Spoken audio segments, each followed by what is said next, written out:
अभी दुखी है ना, ऐसा ही दुखी होगा और भी जास्ती दुखी होगा। जितना जास्ती मिलेगा उतना जास्ती चिंता। Uneasy lies the head that wears the crown. जिसके मत्थे में सिर पर क्राउन है ना, वो इतना अनईजी है, इतना अनईजी है, जो तुम भी इतना अनईजी नहीं है। तुमको भी इतनी चिंता नहीं है जितनी राजा को। तो कितना भी तुमको मिलेगा, ये जो बोलता है जिज्ञासु, जो भोग की सामग्री को त्याग कर देवे, भाई कुछ भी सुख नहीं है दुनिया में, सुखों की इच्छा नहीं है, और जीत लिया है अंतःकरण, मन, बुद्धि, इंद्रियां, जिसके वश में है, जिसने जीत लिया है, जिसकी इंद्रियां पैर मुख नहीं है, पैर कुछ नहीं देखती है, पैर नहीं दौड़ती है, पैर नहीं देखती है, पैर नहीं सुनती है, ये सब रस है। पैर देखना, पैर सुनना, किसका शब्द सुनना, किसको स्पर्श करना, किसका रस, जुबान का रस, बोलने का रस, खाने का रस, सब जो भी रस है इंद्रियों का, जिसने छोड़ दिया है, जिसकी इंद्रियां बाहर मुख नहीं है, बाहर नहीं भागती है, जो अंतर्मुख है, अंतर्मुखी सताई सुखी, बाहर मुखी सताई दुखी। तो जो इंद्रियों को, मन को वश में करता है, वो कर्म करता हुआ, माना बाकी जो शरीर निर्वाह के लिए थोड़ा सा कर्म करता है, उसमें वो पाप नहीं करता है। वो चाहे कुछ भी कर्म नहीं करे, खाली उसका शरीर निर्वाह के लिए जो थोड़ा सा कर्म बचा है वो करे, तो भी पापी नहीं है। उसको तुम नहीं बोलेगा तुमने ऐसा क्यों नहीं किया, फर्ज क्यों नहीं किया, ड्यूटी नहीं किया, धर्म नहीं किया, सत्कर्म नहीं किया, दान नहीं किया, पुण्य नहीं किया। अरे भोगों की सामग्री जिसने त्याग दिया है और मन इंद्रियों को वश में किया, उसको बाकी क्या करने का? सब कुछ उसने कर दिया, अभी कुछ भी करने का नहीं है, उसको अभी पाप पुण्य लगेगा ही नहीं। चाहे कुछ भी नहीं करे तो भी उसके लिए पाप नहीं है, खाली शरीर निर्वाह के लिए वो बचता है, रहता है।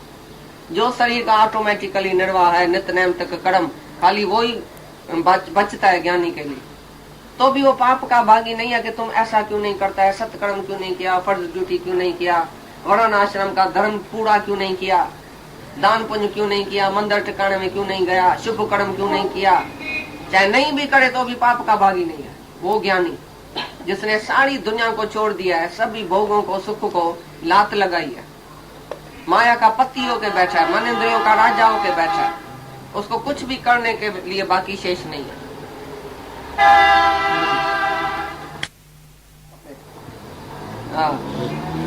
आप जो कुछ आप प्राप्त हो उसमें ही संतुष्ट रहने वाला और हर्ष शोक आदि द्वंद्वों से अतीत हुआ तथा मत्सरता अर्थात ईर्ष्या से रहित, सिद्धि और असिद्धि में समित्व भाव वाला पुरुष कर्मों को करके भी नहीं बंधता है। हाँ जी, समित्व भाव में जो रहता है, सिद्धि असिद्धि में हसद सार वेर किसी बात में भी नहीं है, ईर्ष्या नहीं है कि ये मिले वो मिले, किसी से भी कंपटीशन नहीं है, इसको इतना है पर मेरे को इतना नहीं है। तो हर द्वंद्वों से, हर विलायत में गए थे तो दुकान था, जो हम उधर बैठते थे, तो बाजू में जो भी दुकान थे उसका मालिक नौकर बाहर आके खड़ा हो जाता है, ये ग्राहक किस दुकान में गया, ये मेरे दुकान में क्यों नहीं आया। वो जल के सर के आके इनको बोलता था, देखा हमारे दुकान का भी जो नौकर था वो भी बोलता, देखा फलाना ग्राहक इसके पास चला गया, हमारा ग्राहक उसके पास चला गया।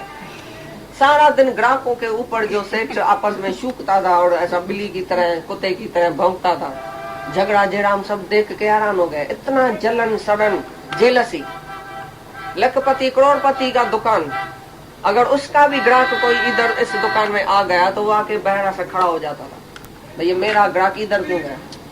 तो अपना नौकर क्या करता था, भेजता था नौकर अपना, वो बिल्कुल एंड तक, जहाँ से वो ग्राहक आवे तो हमारा जो नौकर है वो उधर उसी को ग्राहक को हमारे दुकान में लेके जाए, जैसे दूसरे किसी दुकान में नहीं जाए। आजकल गुरु भी ऐसे है, हमारा शिष्य इसके पास क्यों गया, हमारा शिष्य उधर क्यों गया, मत सरता मतलब ईर्ष्या, हसद सार, कंपटीशन, हमारे को जाति शिष्य होना चाहिए, उसको शायद जाति शिष्य क्यों हुआ। तुम हरिद्वार में जाके देखो, संत साधु सूखता है एक दूसरे को, हमारा जाति है, हमारा इसका थोड़ा है, हमारे को जाति आश्रम है, इसका तो एक आश्रम है, हमारे गुरु को तो 10 आश्रम है उधर। इतना बड़ा गुरु है, जैसे बड़ा ऊंट होता है ना, जैसे तुम्हारा बड़ा गुरु है, क्योंकि शिष्य बहुत है उसको। जिसको बकरियां बहुत है वो समझता है ये शिष्य है, सब बकरियां उधर जाती है, बकरी उमड़े बूथ सब देह अध्यासी बकरियां, वो देह अध्यासी शिष्य होके नीचे जाके बैठता है, हमारा गुरु क्या नहीं है, हमारा गुरु क्या नहीं है। दादा बोलता था तुम गुरु का कभी भी प्रशंसा नहीं करना। जो दादा की प्रशंसा करता था ना, आप कैसा नहीं है, आप दादा क्या नहीं है, तो उसको गुंडा लगाता था। बोलता था हम तो है ही, लेकिन तुम कौन है गधा, पहले अपनी बात करो। ऐसे तो तुम सभी गुरुओं की जाके प्रशंसा करता है दुनिया में, हमारी भी आगे इधर प्रशंसा या कीर्ति करेगा, हम उसमें खुश नहीं होगा। तुम अपनी कीर्ति सुनाओ, तुमने क्या समझा है।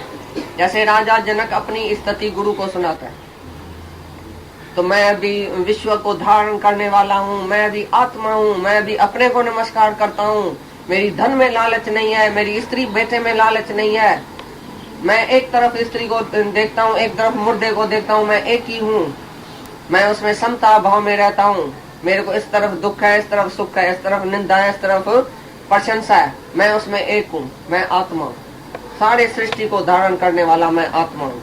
ऐसी प्रशंसा के अपनी करता है गुरु के पास।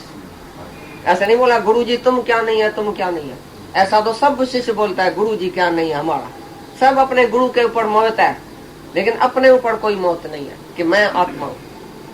तो दादा बोलता था इधर हमारी प्रशंसा नहीं करना, तुम पहले अपनी प्रशंसा करो, तुमको क्या मिला है, तुम कितना सुधरा है, अपना फायदा सुनाओ। भाई गुरु की प्रशंसा किया तो क्या हुआ, गुरु तो है ही भगवान ना, उसकी तो करो या नहीं करो तो भी उसकी है ही प्रशंसा। तुम उसको खुश करने के लिए नहीं आओ, अपने को खुश करो, अपना आप देखो, अपना आप पहचानो, सेल्फ रियलाइज करो, तो अपना मैं कौन हूं, मैं क्या हूं, तभी गुरु खुश होगा। तो अभी ये आत्मा में टिका है।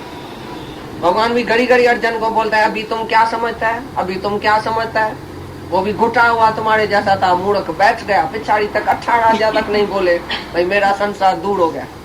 जब 18,000 पूरा होता है तब भी मस उसके मुंह से निकलता है, अभी भगवान अच्युत पार ब्रह्म परमात्मा तुम्हारे अध्यात्मक ज्ञान से मेरे मन का संसार भ्रम सब दूर हो गया है, अभी तुम्हारी कृपा से मेरा मोह नष्ट हो गया, अभी मैं निष्ठा में।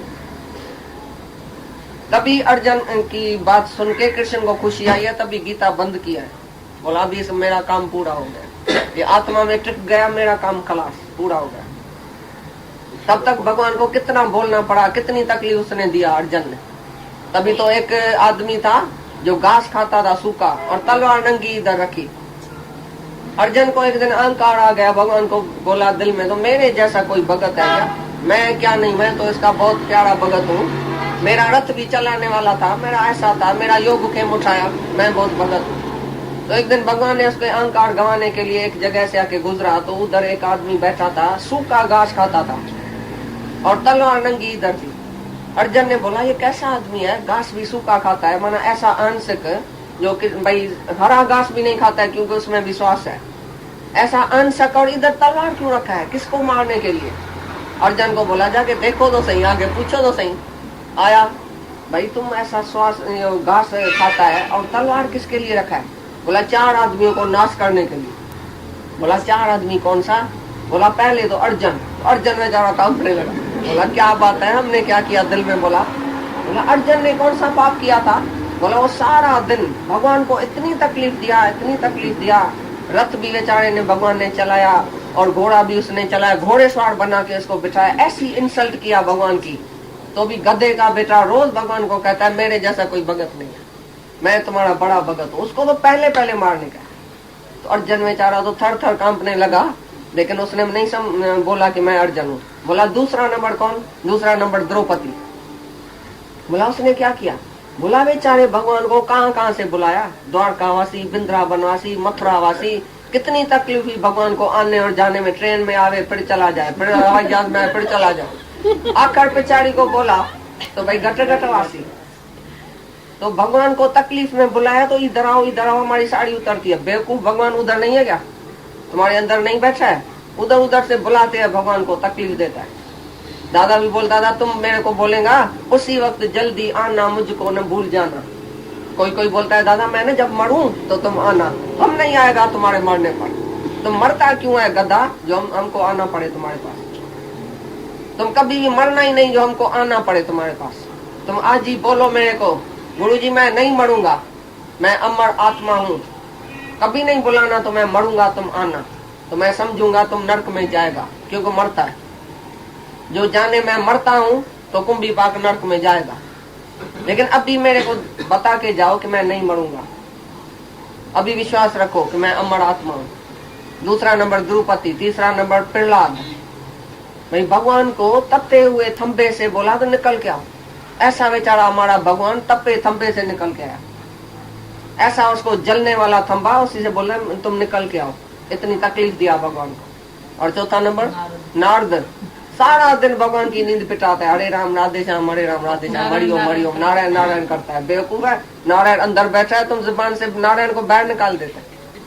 ऐसा आवाज करता है, भगवान की नींद खराब करता है, तुम आराम करने नहीं देता है भगवान को। अर्जुन तो बेचारा दौड़ दौड़ के आया कृष्ण के पास, आके चरणों में गिर गया। भाई हमारे से जो अहंकार होता है कि मैं सच्चा भगत हूँ तुम्हारा, आज मेरा अहंकार ही चला गया।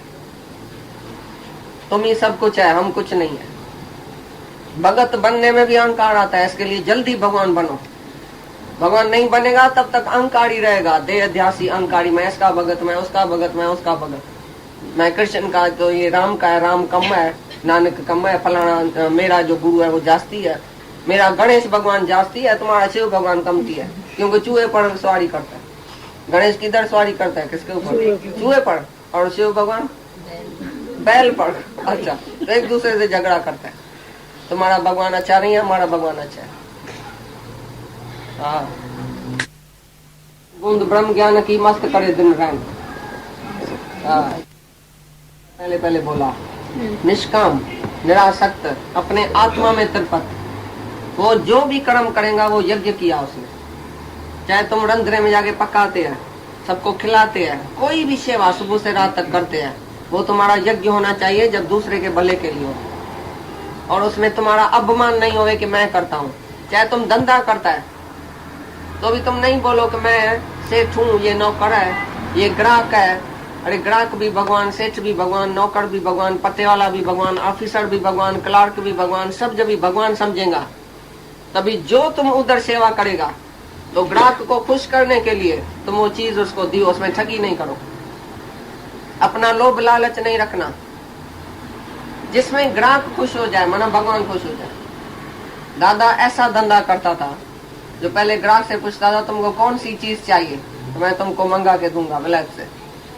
तो उसको लिखाती थी, ये मेरे को ये चाहिए, मेरे को ये चाहिए, मेरे को ये चाहिए, खास ऑर्डर देके वो चीज मंगाता था। और उसको बोलता था तो जितना भी तुमको फायदा ठीक लगे उतना देना, हम खाली तुमको खुश करेगा। भला ये चीज तुमको पसंद है? बोला पसंद है। पसंद है तो तुम कितने भी फायदे में, थोड़े में थोड़ा फायदा दियो तो भी हम खुश है। लेकिन तुम खुश है? ग्राहक को बोलता है। ग्राहक बोला हम बड़ा खुश है, हमको बहुत अच्छी चीज दिया है।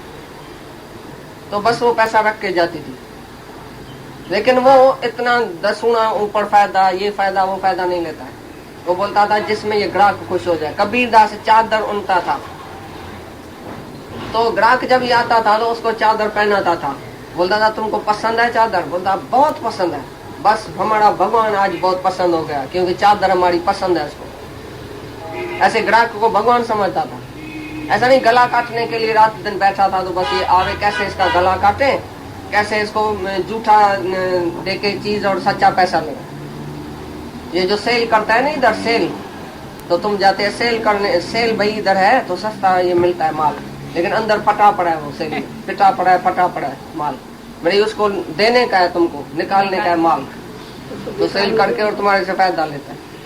ऐसी तरह से तुम धंधा करो, चाहे घर में पकाओ, चाहे घर में कौन सा भी सारे दिन में कर्म करो, तो यज्ञ सहित कर्म करना। वरना अपने को पहले आत्मा देखना, और सामने वाला भी आत्मा है, चीज भी आत्मा है। ये यज्ञ बताएगा आगे चल के। ब्रह्म भाई डाल, हवन भी ब्रह्म, चावल भी ब्रह्म, तिर भी ब्रह्म, डालने वाला भी ब्रह्म, जो फल निकलता है वो भी ब्रह्म, सब अर्पण, अर्पण भी ब्रह्म। तो माना तुम जो भी कर्म करता है, किसको देता है लेता है, वो ब्रह्म है। ऐसा यज्ञ सहित जो कर्म करता है वो पाप को नहीं प्राप्त होता है।